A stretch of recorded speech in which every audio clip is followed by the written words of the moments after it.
Students, நம்மளோட commerce explorer media சேனலில் என்னென்ன சப்ஜெக்ட்ஸுக்கெல்லாம் வீடியோஸ் அப்லோட் பண்ணியிருக்கோம் அப்படின்ற லிஸ்ட்டு தான் இது. இந்த சப்ஜெக்டுக்குரிய வீடியோஸ்க்கு லிங்க் நான் டிஸ்கிரிப்ஷன் பாக்ஸில் கொடுத்துருக்கேன். Okay, financial accounting, corporate accounting, management accounting, cost accounting, இந்த எல்லா சப்ஜெக்ட்டுக்குமாய் ப்ளேலிஸ்ட்டும் க்ரியேட் பண்ணியிருக்கேன். அந்த ப்ளேலிஸ்ட்டோட லிங்க் டிஸ்கிரிப்ஷன் பாக்ஸில் செக் பண்ணிக்கோங்க. வணக்கம். இன்றைக்கி நம்ம ஃபினான்ஷியல் மேனேஜ்மெண்ட் சப்ஜெக்டில் working capital management chapter start பண்ண போகிறோம். பார்த்தீங்கன்னா B Com accounting and finance course படிக்கக்கூடிய ஸ்டூடெண்ட்ஸ்க்கு இந்த ஒர்க்கிங் கேபிட்டல் மேனேஜ்மெண்ட் ஒரு சப்ஜெக்டாகவே இருக்குது. ஃபினான்ஷியல் மேனேஜ்மெண்ட்டில் இது ஒரு சாப்டர் தான். ஃபஸ்ட்டு நம்ம இந்த ஒர்க்கிங் கேபிட்டலோட மீனிங் என்ன அப்படின்றத தெரிஞ்சுக்கலாம். கேபிட்டல்னால் என்னன்னு தெரியும் இல்லையா? இன்வெஸ்ட்மெண்ட். ஸோ நம்மளோட முதலீடை நம்ம ரெண்டாக பிரிக்கலாம் டைம் பேசிஸில். என்ன அப்படின்னு பார்த்திங்கன்னா, long term capital, short term capital. அதாவது பிஸ்னஸை லாங் டேர்ம் ரன் பண்ணுறதுக்கு தேவையான கேபிட்டல் லாங் டேர்ம் கேபிட்டல். அந்த அமௌண்ட்டு பார்த்திங்கன்னா இன்வெஸ்ட்மெண்ட் எதில் இருக்கும்னு பார்த்திங்கன்னா பொதுவாக ஃபிக்ஸட் அசெட்ஸில் இருக்கும். அடுத்து ஷார்ட் டேர்ம் கேபிட்டல் அப்படின்னு சொல்கிறோம் இல்லையா? இது எதுக்காக அப்படின்னு பார்த்திங்கன்னா, ஒரு பிஸ்னஸ் ஷார்ட் டேர்மில் ரன் பண்ணுறதுக்கு தேவையான கேபிட்டல். அதாவது அவங்களோட டே டு டே எக்ஸ்பென்சஸ் இருக்குது இல்லையா பிஸ்னஸில், அதை மீட் பண்ணுறதுக்கு ஒரு பிஸ்னஸ்க்கு தேவையான கேபிட்டல் தான் என்னன்னு சொல்லுவோம்? Working capital. ஸோ மீனிங் பாருங்கள், funds required to meet day to day expenses. ஒரு பிஸ்னஸுக்கு தேவையான ஃபண்ட்ஸ் அவங்களோட டே டு டே எக்ஸ்பென்சஸை மீட் பண்ணுறதுக்கு தேவையான எக்ஸ்பென்சஸ். அதுதான் நம்ம ஒர்க்கிங் கேபிட்டல் அப்படின்னு சொல்லுவோம். இப்போ இந்த ஒர்க்கிங் கேபிட்டல் இதுலேயே அர்த்தம் புரியுது இல்லையா? கேபிட்டல் அப்படின்றது முதலீடு, பணம், எவ்வளோ பணம் தேவை. ஒர்க்கிங் அப்படின்றது டே to day daily business work பண்ணுறதுக்கு, ரன் பண்ணுறதுக்கு தேவையான எக்ஸ்பென்சஸ். இதுதான் ஒர்க்கிங் கேபிட்டலோட மீனிங். ஸோ எக்ஸாம்பிள் அப்படின்னு பார்த்தீங்கன்னா, ஒரு பிஸ்னஸில் டே டு டே டெய்லி பார்த்திங்கன்னா அவங்களுக்கு வேஜஸ்க்காக அமௌண்ட்டு தேவைப்படும், எலக்ட்ரிசிட்டி பே பண்ணுறதுக்கு, ரா மெட்டீரியல்ஸ் பர்ச்சேஸ் பண்ணுறதுக்கு அமௌண்ட்டு தேவைப்படும். ஓகே, இந்த செலவெல்லாம் டே டு டே கண்டிப்பாக பிஸ்னஸ் மீட் பண்ணி தான் ஆகணும். அதுக்காக அவங்க செலவு பண்ணி தான் ஆகணும். அப்போ தான் அவங்களால பிஸ்னஸை ரன் பண்ண முடியும். ஸோ இதெல்லாம் ஒர்க்கிங் கேபிட்டலுக்கு தேவையான எக்ஸ்பென்சஸ்க்கு எக்ஸாம்பிள். ஓகே, ஒரு பிஸ்னஸ் பார்த்திங்கன்னா இந்த மாதிரி ஷார்ட் டேர்மில் அவங்களோட ஒர்க்கிங் கேபிட்டலை ப்ராப்பராக மேனேஜ்மெண்ட் பண்ணாங்கன்னா தான் லாங் டேர்மில் அவங்க சர்வை பண்ண முடியும். ஓகே, ஸோ ஷார்ட் டேர்முக்கு தேவையான கேபிட்டலையே அவங்களால மேனேஜ் பண்ண முடியல அப்படின்னா கண்டிப்பாக அவங்க லாங் டேர்மில் சக்ஸஸ் ஆக முடியாது. இதுதான் ஒர்க்கிங் கேபிட்டல் மேனேஜ்மெண்ட்டோட இம்பார்ட்டன்ஸ். ஓகே, ஸோ மீனிங் பார்த்திங்கன்னா funds required to meet day to day expenses அப்படின்னும் சொல்லலாம். இன்னொரு டேர்மில் என்ன சொல்லலாம் அப்படின்னு பார்த்திங்கன்னா, ஒர்க்கிங் கேபிட்டலோட part of the firms capital which is required for financing short term assets or current assets அப்படின்னு சொல்கிறாங்க. Okay, financing short term assets or current assets. உங்களுக்கு எதெல்லாம் கரண்ட் அசட்ஸ் அப்படின்னு தெரியும் இல்லையா? ஸோ இந்த கரண்ட் அசட்ஸை ஃபினான்ஸ் பண்ணுறதுக்கு தேவையான ஃபினான்ஸை தான் என்னன்னு சொல்கிறாங்க? Working capital. எதெல்லாம் கரண்ட் அசட்ஸ், எதெல்லாம் கரண்ட் லயபிலிட்டிஸ் அப்படின்றத இந்த ஒர்க்கிங் கேபிட்டல் மேனேஜ்மெண்ட் நீங்கள் ப்ராப்ளம்ஸ் போடுறதுக்கு கண்டிப்பாக தெரிஞ்சு வச்சுக்கணும். உங்களுக்கு கண்டிப்பாக நான் இந்த வீடியோ முடிகிறதுக்கு முன்னாடி எதெல்லாம் கரண்ட் அசட்ஸ், எதெல்லாம் கரண்ட் லயபிலிட்டிஸ் அப்படின்றத ஒரு முறை ஞாபகப்படுத்திடுறேன். ஓகே, ஸோ மீனிங் பார்த்தீங்கன்னா இந்த ரெண்டு டேர்ம்லேயுமே கொடுக்கலாம். நீங்கள் funds required to meet day to day எக்ஸ்பென்சஸ்னும் எழுதலாம், financing short term or current assets அப்படின்னும் சொல்லலாம். ஓகே, ஸோ இப்போ பார்த்தீங்க அப்படின்னா வேறு பேர் இருக்குது இந்த ஒர்க்கிங் கேபிட்டலுக்கு, வேறு நேம்ஸ்லேயும் சொல்லலாம். என்ன கேபிட்டல் அப்படின்னு சொல்லலாம்னா ரிவால்விங் கேபிட்டல் அப்படின்னு சொல்லலாம், சர்க்குலேட்டிங் கேபிட்டல் அப்படின்னும் சொல்லலாம். அதே மாதிரி பார்த்திங்கன்னா ஷார்ட் டேர்ம் கேபிட்டல் அப்படின்னும் சொல்லலாம். இதெல்லாம் ஒர்க்கிங் கேபிட்டலுக்கு நம்ம கொடுக்கக்கூடிய மற்ற நேம்ஸ் அப்படின்னு தெரிஞ்சுக்கோங்க. அடுத்து பார்த்திங்கன்னா டெஃபினிஷன் ஆஃப் ஒர்க்கிங் கேபிட்டல் என்ன அப்படின்னு தெரிஞ்சுக்க போகிறோம். டெஃபினிஷனை பொறுத்த வரைக்கும் நிறைய ஆத்தர்ஸ் டிஃப்ரெண்ட்டாக டிஃபைன் பண்ணியிருக்காங்க. நம்ம ஒரு 3 டெஃபினிஷன் பார்க்கலாம். ஃபஸ்ட்டு ஐசிஏஐ இதில் கொடுத்துருக்க டெஃபினிஷன் என்ன அப்படின்னு பார்த்தீங்கன்னா, working capital means the funds available for day to day operations of an enterprise. ஒரு என்டர்பிரைஸ்க்கு பிஸ்னஸ்க்கு டே டு டே ஆப்ரேஷன்ஸ் அவங்களுக்கு தேவையான வேலைகளை செய்கிறதுக்கு என்ன ஃபண்ட்ஸ் அவைலபிளாக இருக்கோ அதுதான் ஒர்க்கிங் கேபிட்டல் அப்படின்னு சொல்லியிருக்காங்க. அடுத்து ஆத்தர் பார்த்திங்கன்னா ஷுபின். இவரோட டெஃபினிஷன் என்ன ஒர்க்கிங் கேபிட்டல் அப்படின்னு பார்த்திங்கன்னா it is a part of capital. நான் ஏற்கனவே சொன்னேன் இல்லையா, கேபிட்டலோட ஒரு பார்ட்டு தான் working capital. which is required to purchase raw material and for meeting day-to-day expenditure on salary, wages, rent, advertising, etc. இவர் பார்த்தீங்கன்னா நம்ம டே டு டே எக்ஸ்பென்சஸோட டெஃபினிஷனை நிறுத்திடலை. நான் சொன்னேன் இல்லையா என்னென்ன எக்ஸ்பென்சஸ்க்காக அமௌண்ட்டு தேவைப்படும்னு, அதையும் சேர்த்து சொல்லியிருக்காரு. Purchase of raw material and salary, wages, rent, advertisement, இதுக்காகலாம் ஒரு பிஸ்னஸில் டே டு டே என்ன தேவைப்படும், பணம் தேவைப்படும். அந்த கேபிட்டலை தான் ஒர்க்கிங் கேபிட்டல் அப்படின்னு டிஃபைன் பண்ணியிருக்காரு. அடுத்து பார்த்திங்கன்னா இன்னொரு ஆத்தர் கொடுத்துருக்கக்கூடிய டெஃபினிஷனை நான் சொல்கிறேன். J M. இவர் என்ன சொல்லியிருக்காரு அப்படின்னு பார்த்தீங்கன்னா, the sum of the current assets is the working capital of the business. ஒரு பிஸ்னஸில் இருக்கக்கூடிய கரண்ட் அசட்ஸை தான் என்ன சொல்கிறாங்க, ஒர்க்கிங் கேபிட்டல் அப்படின்னு டிஃபைன் பண்ணியிருக்காரு. அடுத்து பார்த்திங்கன்னா சிடபிள்யூ ஜெர்ஸ்டன்பர்க். இவரோட டெஃபினிஷன் என்னன்னு பார்த்தீங்கன்னா, it is the excess of current assets over current liabilities. Okay, so இந்த ரெண்டும் என்ன அப்படின்றத நம்ம கான்செப்ட் ஆஃப் ஒர்க்கிங் கேபிட்டலில் தெரிஞ்சுக்கலாம். கான்செப்ட் ஆஃப் ஒர்க்கிங் கேபிட்டலில் பார்த்தீங்கன்னா ரெண்டு கான்செப்ட் இருக்குது. Gross concept of working capital, net concept of working capital. இந்த கிராஸ் கான்செப்ட் ஆஃப் ஒர்க்கிங் கேபிட்டலில் என்ன சொல்கிறாங்க அப்படின்னு பார்த்தீங்கன்னா, the total of current assets. Okay, அதை தான் என்னன்னு சொல்கிறாங்க, கிராஸ் ஒர்க்கிங் கேபிட்டல். ஸோ இங்கே வந்து கரண்ட் அசட்ஸ்லேருந்து கரண்ட் லயபிலிட்டிஸை மைனஸ் பண்ணுறது கிடையாது. ஒன்லி கரண்ட் அசட்ஸை மட்டும்தான் என்ன சொல்கிறாங்க, working capital, cross working capital அப்படின்னு சொல்கிறாங்க. அண்டு நான் ஏற்கனவே சொன்னேன் இல்லையா உங்களுக்கு எதெல்லாம் கரண்ட் அசட்ஸ் அப்படின்னு சொல்கிறேன்னு. கரண்ட் அசட்ஸை பொறுத்த வரைக்கும் பார்த்தீங்கன்னா cash in hand, cash at bank, ஸ்டாக்குக்கு வந்து டிஃப்ரெண்ட் ஸ்டேஜஸ் இருக்குது. என்னென்ன அப்படின்னு பார்த்தீங்கன்னா raw materials, work in process, finished குட்ஸ்னு 3 ஸ்டேஜஸ் இருக்கும். ஸோ இந்த 3மே வந்து ஸ்டாக்காக தான் கன்சிடர் பண்ணுவோம். ஸோ ஸ்டாக் வந்து என்னது, கரண்ட் அசட்ஸ் தான். பில்ஸ் ரிசீவபிள்ஸ், ஓகேவா, மார்க்கெட்டபிள் செக்யூரிட்டிஸ், டெம்பரரி இன்வெஸ்ட்மெண்ட் அல்லது short term investments, prepaid expenses, accrued income, இதெல்லாம் நமக்கு வந்து current assets. So current assets என்னென்ன அப்படின்றத மறக்காமல் நோட் பண்ணிக்கோங்க. அப்போ தான் உங்களால் ப்ராப்ளம் ஈஸியாக போட்டு பார்க்க முடியும். அடுத்து பார்த்திங்கன்னா இந்த கிராஸ் ஒர்க்கிங் கேபிட்டல் அப்படின்னு சொன்னேன் இல்லையா, இந்த கிராஸ் ஒர்க்கிங் கேபிட்டலுக்கும் வேறு நேம்ஸ் இருக்குது. என்னென்ன நேம்ஸ் அப்படின்றத தெரிஞ்சுக்கோங்க. கரண்ட் கேபிட்டல் அல்லது சர்க்குலேட்டிங் கேபிட்டல் அப்படின்னு சொல்லுவோம். ஓகே, இது கிராஸ் கான்செப்டுக்கு இன்னொரு நேம். ஓகே, அடுத்து உங்களுக்கு ப்ராப்ளமில் வந்து ப்ரீவியஸ் இயர் கொஷின் பேப்பரில் ஒரு கொஷின் கேட்டிருக்காங்க. இந்த கிராஸ் கான்செப்ட், நெட் கான்செப்டை வச்சு தான் ஒரு கொஷின் கேட்டிருந்தாங்க. 10 மார்க்கில் கேட்டிருந்த ப்ராப்ளம் என்ன அப்படின்னு பார்த்தீங்கன்னா, ஒரு பிஸ்னஸ் ஆர்கனைசேஷனோட பேலன்ஸ் ஷீட்டை கொடுத்துட்டாங்க. பேலன்ஸ் ஷீட் கொடுத்துட்டு கிராஸ் ஒர்க்கிங் கேபிட்டல் என்னன்னு கண்டுபிடிங்க, நெட்வொர்க்கிங் கேபிட்டல் என்னன்னு கண்டுபிடிங்க அப்படின்னு கொஸ்டின் கேட்டிருந்தாங்க. ஸோ இப்போ பார்த்தீங்கன்னா கிராஸ் கான்செப்டுக்கு நான் சொல்கிறேன். கிராஸ் ஒர்க்கிங் கேபிட்டலில் இங்கே என்ன சொன்னோம், டோட்டல் ஆஃப் கரண்ட் அசட்ஸ் அப்படின்னு சொன்னோம் இல்லையா.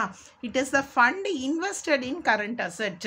கரண்ட் அசட்டில் இன்வெஸ்ட்மெண்ட் பண்ணியிருக்கக்கூடிய அமௌண்ட்டை தான் கிராஸ் ஒர்க்கிங் கேபிட்டல் அப்படின்னு சொல்கிறோம் இல்லையா. அப்போ உங்களோட பேலன்ஸ் ஷீட்டில் இருக்கக்கூடிய இந்த கரண்ட் அசட்ஸை மட்டும் எடுத்து டோட்டல் பண்ணிங்க அப்படின்னா அதுதான் கிராஸ் ஒர்க்கிங் கேபிட்டல். ரொம்பவே ஈஸியான ப்ராப்ளம் அது. ஓகே, ஸோ உங்களுக்கு கான்செப்ட் என்னன்னு தெரியணும். பேலன்ஸ் ஷீட் கொடுத்துருக்காங்க, கிராஸ் ஒர்க்கிங் கேபிட்டல் கண்டுபிடிங்க அப்படின்னு சொன்னால் என்ன பண்ணணும், கரண்ட் அசட்ஸை மட்டும் எடுத்து எழுதி அதோட டோட்டல் அமௌண்ட்டை கண்டுபிடிச்சிடணும். இதுதான் cross working capital, fund invested in current assets. அடுத்து நம்ம பார்க்க போகிறது நெட் கான்செப்ட், அதாவது நெட்வொர்க்கிங் கேபிட்டல் அப்படின்னு சொல்லலாம். இந்த நெட்வொர்க்கிங் கேபிட்டல் அப்படின்றது என்னன்னு பாருங்கள், நமக்கு தெளிவாக கொடுத்துருக்காங்க. Current assets minus current liabilities. Okay, so current அசட்ஸில் இருந்து கரண்ட் லயபிலிட்டிஸை பே பண்ணதுக்கப்புறம் பேலன்ஸ் இருக்கக்கூடிய அமௌண்ட்டு தான் நெட்வொர்க்கிங் கேபிட்டல் அப்படின்றது இந்த நெட் கான்செப்ட் படி. ஓகேவா, ஸோ நெட்வொர்க்கிங் கேபிட்டல்னால் என்ன, current assets minus current liabilities. Okay, so இந்த கிராஸ் கான்செப்டும் நெட் கான்செப்டும் கண்டிப்பாக உங்களுக்கு தெரியணும். நான் சொன்னேன் இல்லையா, ஒரு ப்ராப்ளம் கேட்டிருந்தாங்கன்னு. ஸோ பேலன்ஸ் ஷீட்டில் கிராஸ் ஒர்க்கிங் கேபிட்டல் கரண்ட் அசட்ஸோட டோட்டல் மட்டும் எடுத்து எழுதினீங்க. நெட் ஒர்க்கிங் கேபிட்டல் அதில் எப்படி கண்டுபிடிப்பீங்க அப்படின்னு பார்த்தீங்கன்னா, கரண்ட் அசட்ஸுக்கு டோட்டல் கண்டுபிடிங்க, கரண்ட் லயபிலிட்டிஸ்க்கு டோட்டல் கண்டுபிடிங்க, கரண்ட் அசட்ஸ்லேருந்து கரண்ட் லயபிலிட்டிஸை மைனஸ் பண்ணிவிடுங்க. அதுதான் நெட் ஒர்க்கிங் கேபிட்டல். ஓகே, உங்களுக்கு வந்து இன்னொரு வீடியோவில் அந்த ப்ராப்ளத்தையும் கொஷின் பேப்பரில் இருக்கிற ப்ராப்ளத்தையும் காட்டிட்டு அதுக்குரிய ஆன்சரையும் நான் சால்வ் பண்ணி காட்டுறேன். உங்களுக்கு கான்செப்ட் நல்லா ஞாபகம் இருக்கணும். அடுத்து நீங்கள் தெரிஞ்சுக்க வேண்டிய விஷயம் என்ன அப்படின்னு பார்த்தீங்கன்னா, types of working capital. Types of working capital என்ன அப்படின்னு பார்த்தீங்கன்னா, ஒர்க்கிங் கேபிட்டலில் கான்செப்ட் வேறு, டைப்ஸ் வேறு. அதை நல்லா தெளிவாக புரிஞ்சுக்கோங்க. டைப்ஸில் என்னென்ன கொடுத்துருக்காங்கன்னா, permanent working capital, temporary working கேபிட்டல்னு கொடுத்துருக்காங்க. இந்த பெர்மனண்ட் ஒர்க்கிங் கேபிட்டலில் அகைன் 2 டிவிஷன்ஸ் இருக்குது. என்னன்னு பார்த்தீங்கன்னா, regular working capital, reserve margin அப்படின்னு கொடுத்துருக்காங்க. அதே மாதிரி டெம்பரரி, இந்த டெம்பரரி ஒர்க்கிங் கேபிட்டலுக்கு வேறு என்னென்ன நேம் இருக்குது அப்படின்னு பார்த்தீங்கன்னா, variable working capital, fluctuating working capital அப்படின்னும் சொல்லலாம். அதுலேயும் 2 டிவிஷன் இருக்குது. Seasonal working capital, special working capital அப்படின்னு இருக்குது. ஓகே, ஸோ இந்த டைப்ஸ் எல்லாம் நம்ம பேசிக்காக என்னன்றது மட்டும் தெரிஞ்சுக்கலாம். தியரி வந்து நம்ம நிறைய போவேன்னா அடுத்து நம்ம வீடியோஸில் ப்ராப்ளம்ஸ் போயிடலாம். ஸோ ஒரு ஒர்க்கிங் கேபிட்டலோட இம்பார்ட்டண்ட் என்ன அப்படின்றத நான் உங்களுக்கு சொல்லிடுறேன். கண்டிப்பாக ஒர்க்கிங் கேபிட்டல் வந்து ஒரு பிஸ்னஸில் அடெக்வேட்டாக இருக்கணும், அதாவது போதுமான அளவில் இருக்கணும். அப்படி போதுமான அளவில் இருந்தால் அந்த பிஸ்னஸ்க்கு நிறையவே அட்வான்டேஜஸ் கிடைக்கும். ஓகே, ஸோ வேஜஸ் பே பண்ணணுன்னா இமீடியட்டாக அவங்க வேஜஸ் பே பண்ண முடியும். ரா மெட்டீரியல்ஸ் வந்து சப்ளையில் ரெகுலராக இருக்கும். அதாவது வந்து சப்ளையர்கிட்டேருந்து நீங்கள் என்ன பண்ணணும், ரா மெட்டீரியல்ஸ் வாங்கணும் இல்லையா. ஸோ அப்போ உங்களுக்கு கையில் காசு இருந்தால் தான் தொடர்ந்து வாங்க முடியும், அவருக்கு பேமெண்ட் கொடுக்க முடியும். ஸோ அதனால் அடெக்வேட் ஒர்க்கிங், போதுமான அளவு கையில் ஒர்க்கிங் கேபிட்டலுக்கு தேவையான காசு இருந்தால் ரா மெட்டீரியல் ரெகுலர் சப்ளை கிடைக்கும். அடுத்து பார்த்திங்கன்னா வேஜஸ் பே பண்ண முடியும்னு சொன்னேன் இல்லையா. ஃபினிஷ்டு ப்ராடக்ட்டுக்கு நம்ம என்ன பண்ண முடியும், மார்க்கெட்டில் வந்து கொண்டு போக முடியும். அதே மாதிரி கிரெடிட்டில் வந்து நம்ம சேல் பண்ண முடியும். இதெல்லாம் advantages of adequate working capital. Okay, so நீங்கள் கேஷ் டிஸ்கவுண்ட் கொடுக்கலாம், நமக்கு வந்து ஒரு செக்யூரிட்டி, கான்ஃபிடென்ஸ் இருக்கும். கையில் பணம் இருந்தாலே நம்ம என்ன பண்ணுவோம், செக்யூர்டாக ஃபீல் பண்ணுவோம், கான்ஃபிடெண்ட்டாக ஃபீல் பண்ணுவோம். அதே மாதிரி கிரெடிட் ஒர்த்தினஸ். ஸோ நம்மக்கிட்ட பணம் ரெகுலராக இருக்குது அப்படின்னா யாராவது கடனுக்கு ரா மெட்டீரியல் கொடுக்குறதுனா கூட கொடுப்பாங்க. ஏன்னா வந்து கண்டிப்பாக நம்மளால் என்ன பண்ண முடியும், பே பண்ண முடியும் அப்படின்ற நம்மளுமே வந்து கிரெடிட் ஒர்த்தினஸ், அதாவது பே பண்ண முடிஞ்சால் தான் கடனுக்கு என்ன பண்ணுவோம், பொருள் வாங்குவோம், ஒரு நம்பிக்கையோடு வாங்குவோம் இல்லையா. ஸோ ரா மெட்டீரியல்ஸ் கண்டினியூஸாக சப்ளை கிடைக்கும். இதெல்லாம் வந்து இம்பார்ட்டன்ஸ் ஆஃப் ஒர்க்கிங் கேபிட்டல் அப்படின்னு சொல்லலாம். ஓகே, ஸோ அடுத்து நீங்கள் இந்த சாப்டரில் தெரிஞ்சுக்க வேண்டிய இம்பார்ட்டன்ட் கொஷின் என்ன அப்படின்னு பார்த்தீங்கன்னா, determinants of working capital requirements. உங்களோட ஃபினான்ஷியல் மேனேஜ்மெண்ட் சப்ஜெக்டை பொறுத்த வரைக்கும் நான் எப்போவுமே சொல்வேன், எல்லா சாப்டர்லேயுமே வந்து அந்த ஃபேக்டர்ஸ் டிட்டர்மைனிங் அப்படின்னு கண்டிப்பாக ஒரு கொஷின் வரும். ஒர்க்கிங் கேபிட்டலில் 10 மார்க்கில் இந்த கொஷின் கேட்குறதுக்கு வாய்ப்புகள் அதிகமாக இருக்குது. ஸோ ஒரு பிஸ்னஸோட ஒர்க்கிங் கேபிட்டல், அதாவது டே to day expenses, working capital அதிகமாக தேவையா கம்மியாக தேவையா அப்படின்றத எந்தெந்த ஃபேக்டர்ஸ் தீர்மானம் பண்ணுறது அப்படின்றது தான் இந்த கேள்வி. ஓகே, ஸோ ஒரு பிஸ்னஸ்க்கு தேவையான ஒர்க்கிங் கேபிட்டலை இந்த காரணிகள் தான் தீர்மானம் பண்ணுது. என்னென்ன அப்படின்னு பார்த்தீங்கன்னா, nature of business. So nature of business அப்படின்னு பார்த்தீங்கன்னா, இப்போ நம்மளோட பிஸ்னஸோட nature electricity, water supply, railways இதெல்லாம் இருந்தது அப்படின்னா இதில் மோஸ்ட்லி வந்து கேஷ் சேல்ஸ் தான், நிறைய கடன்லாம் இருக்காது. ஓகே, சர்வீசஸ் அப்படின்றதுனால இமீடியட்டாக கேஷ் பே பண்ணிடுவாங்க. ஸோ இதுக்கு வந்து பார்த்திங்கன்னா உங்களுக்கு என்ன இருக்காது அப்படின்னு பார்த்திங்கன்னா, ஒர்க்கிங் கேபிட்டல் அதிகமாக தேவைப்படாது இந்த மாதிரியான பிஸ்னஸ்க்கு. இதே பார்த்திங்கன்னா ஒரு ட்ரேடிங் பண்ணக்கூடிய பிஸ்னஸ், ட்ரேடாக இருக்கலாம் இல்லை ஃபினான்ஷியல் ஃபர்ம்ஸாக இருக்கலாம் அப்படின்னு பார்த்திங்கன்னா, இவங்களுக்குமே பார்த்திங்கன்னா ஃபிக்ஸட் அசட்ஸில் அவங்களுக்கு வந்து என்னவாக இருக்கும், கம்மியாக தான் இன்வெஸ்ட்மெண்ட் பண்ணுவாங்க. ஆனால் ஒர்க்கிங் கேபிட்டலில் வந்து அவங்க அதிகமாக இன்வெஸ்ட்மெண்ட் பண்ணுற மாதிரி இருக்கும் பிஸ்னஸில். ஓகே, ஸோ இது டைப் ஆஃப் பிஸ்னஸை பொறுத்தது. So electricity, water supply, services இதுக்கெல்லாம் வந்து நிறைய ஒர்க்கிங் கேபிட்டல் தேவைப்படாது. பிஸ்னஸ் ஆர்கனைசேஷனாக இருந்தால் கண்டிப்பாக வந்து ஒர்க்கிங் கேபிட்டல் தேவைப்படும். அடுத்து லென்த் ஆஃப் ப்ரொடக்ஷன் சைக்கிள், அதாவது எவ்வளோ நாள் ப்ரொடக்ஷன் கேரி அவுட் பண்ணுறாங்க பிஸ்னஸில், அதை பொறுத்தது ஒர்க்கிங் கேபிட்டல் ரெக்குயர்மெண்ட் அப்படின்னு சொல்கிறாங்க. ஸோ பார்த்தீங்க அப்படின்னா ஒரு பிஸ்னஸில் வந்து ப்ரொடக்ஷன் ப்ராசஸ் நிறைய நாள் போகுது, லென்த்தி ப்ராசஸ் அப்படின்னா அந்த ப்ரொடக்ஷன் ப்ராசஸ் முடிக்கிற வரைக்கும் அவங்களுக்கு ஒர்க்கிங் கேபிட்டல் தேவைப்பட்டுகிட்டே இருக்கும். ஓகேவா? ஸோ உங்களுக்கு ரா மெட்டீரியல் அந்த எல்லா நாளுமே தேவைப்படும், லேபர் வந்து அதிகமாக தேவைப்படுவாங்க. ஸோ இதெல்லாமே வந்து ப்ரொடக்ஷன் ப்ராசஸ் சிம்பிளாக இருந்தது அப்படின்னா ஒர்க்கிங் கேபிட்டல் ரெக்குயர்மெண்ட் கம்மியாக இருக்கும், லென்த்தியாக இருந்ததுன்னா அதிகமாக இருக்கும். அடுத்து பார்த்தீங்கன்னா rate of stock turnover. So stock turnover அப்படின்றது என்ன அப்படின்னு பார்த்தீங்கன்னா ஒரு கம்பெனிக்கு ஸ்டாக் வந்து எத்தனை முறை வந்து பர்ச்சேஸ் பண்ணுறாங்க, அதுதான் வந்து ஸ்டாக் டர்ன் ஓவர் இல்லையா? அப்போ பார்த்தீங்க அப்படின்னா high rate of stock turnover இருந்தது அப்படின்னா ஒர்க்கிங் கேபிட்டல் அதிகமாக தேவைப்படும். ஃபார் எக்ஸாம்பிள் ஒரு வருஷத்தில் 8 முறை அவங்க வந்து ஸ்டாக்கை வந்து டர்ன் ஓவர் பண்ணிகிட்டே இருக்காங்க அப்படின்னா அதிகமாக இருக்குது. அப்போ அடிக்கடி அவங்களுக்கு ஒர்க்கிங் கேபிட்டல் தேவைப்படுது, ஸ்டாக் தேவைப்படுது, ஒர்க்கிங் கேபிட்டல் அதிகம் தேவைப்படும்.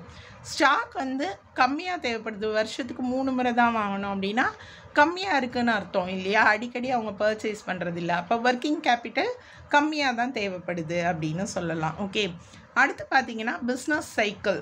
பிஸ்னஸை பொறுத்த வரைக்கும் பீரியடை வந்து பூம் பீரியட் அப்படின்னு சொல்லலாம், டிப்ரெஷன் பீரியட் அப்படின்னு சொல்லலாம். பூம் பீரியட் அப்படின்னு பார்த்தீங்க அப்படின்னா பிஸ்னஸ் வந்து நல்லாவே போயிட்டு இருக்கும், ப்ராஸ்பரன்ஸாக இருக்கும். ஸோ அப்போ பிஸ்னஸ் பண்ணிகிட்டே இருப்போம், தொடர்ந்து பண்ணுற மாதிரி இருக்கும், வேலை நல்லா நடக்கும், அப்போ ஒர்க்கிங் கேபிட்டல் அதிகமாக தேவைப்படும். டிப்ரெஷன் டைம் அப்படின்னு பார்த்திங்கன்னா பிஸ்னஸில் பார்த்திங்கன்னா சேல்ஸ் கம்மியாயிடும், அதனால ஒர்க்கிங் கேபிட்டல் என்னவாக இருக்கும், உங்களுக்கு கம்மியாக தான் தேவைப்படும். ஓகே, அடுத்து பார்த்திங்கன்னா ஒரு கம்பெனியோட ஏர்னிங் கெப்பாசிட்டி அண்டு டிவிடெண்ட் பாலிசியை பொறுத்தது அவங்களோட ஒர்க்கிங் கேபிட்டல் ரெக்குயர்மெண்ட் அப்படின்னு சொல்கிறாங்க. ஓகே, ஸோ இப்போ பார்த்திங்கன்னா ஒரு கம்பெனிக்கு வந்து மோர் ஏர்னிங் கெப்பாசிட்டி இருக்குது அப்படின்னு பார்த்திங்கன்னா அவங்களோட இது வந்து பார்த்திங்கன்னா ஒர்க்கிங் கேபிட்டல் நிறையவே கான்ட்ரிபியூட் பண்ண முடியும்.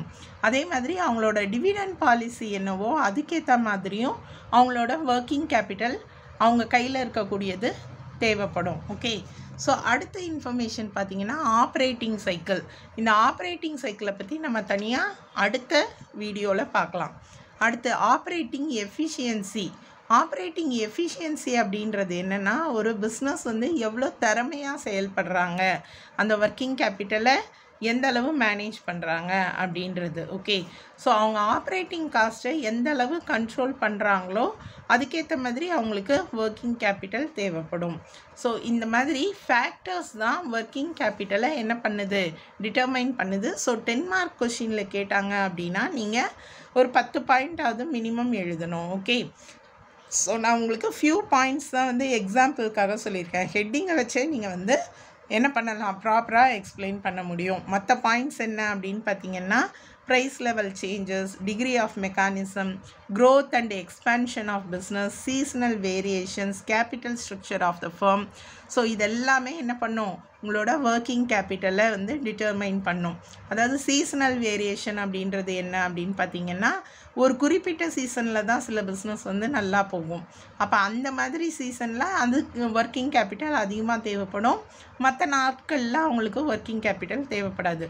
ஸோ இந்த மாதிரி நீங்கள் ஹெட்டிங்கை வச்சே ப்ராப்பராக என்ன பண்ண முடியும், ஒர்க்கிங் கேபிட்டல் ரெக்குயர்மெண்ட்டை ஈஸியாக எக்ஸ்பிளைன் பண்ண முடியும். ஓகே, ஸோ இன்றைக்கி நம்ம பார்த்திங்கன்னா வீடியோவில் ஒர்க்கிங் கேபிட்டலோட தியரி பார்ட் பார்த்துருக்கோம்.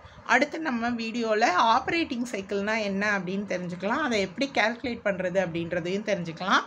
கண்டிப்பாக அந்த வீடியோவை மிஸ் பண்ணாமல் பாருங்கள். உங்களுக்கு டவுட்ஸ் ஏதாவது இருந்தால் கமெண்ட் செக்ஷனில் கேளுங்க. நன்றி.